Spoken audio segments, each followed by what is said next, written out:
Hello，我叫 Yoyo，咁我係一個全職家庭主婦啦，有2個小朋友，哥哥咧就15歲，咁係 ADHD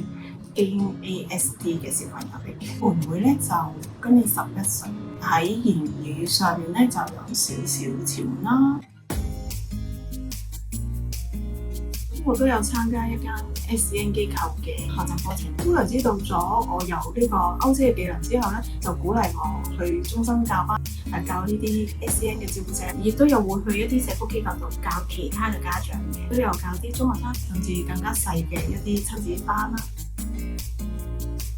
我今次咧同愛貢獻一齊合作做呢個彩虹太陽花計劃，呢個構思咧就係嚟住哈哈笑嘅太陽花嘅。咁點解我會中意彩虹太陽花呢樣嘢咧？就係佢側邊咧係好色彩繽紛，意義就係希望我哋嘅人生、我哋嘅生活都係多姿多彩，多啲嘗試，多啲唔同嘅挑戰，又去豐富翻我哋嘅人生。哈哈笑咧就係代表我哋無論係好嘅、唔好嘅，希望都係笑住去面對。咁希望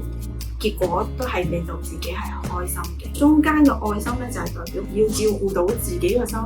要豐富到我哋嘅生活。咁點解我又會加對腳仔咧？就表示我哋可以自己行出自己嘅路，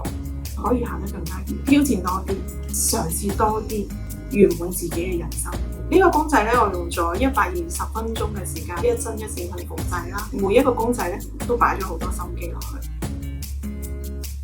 我發現原來喺歐式咧，其實都係一個好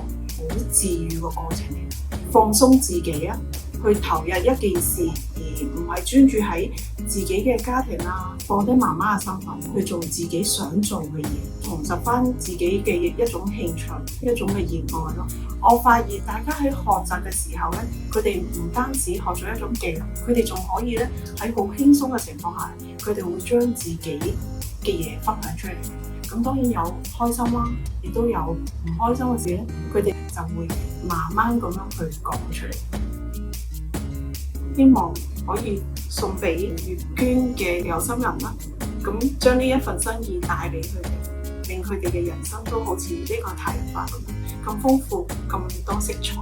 咁開心。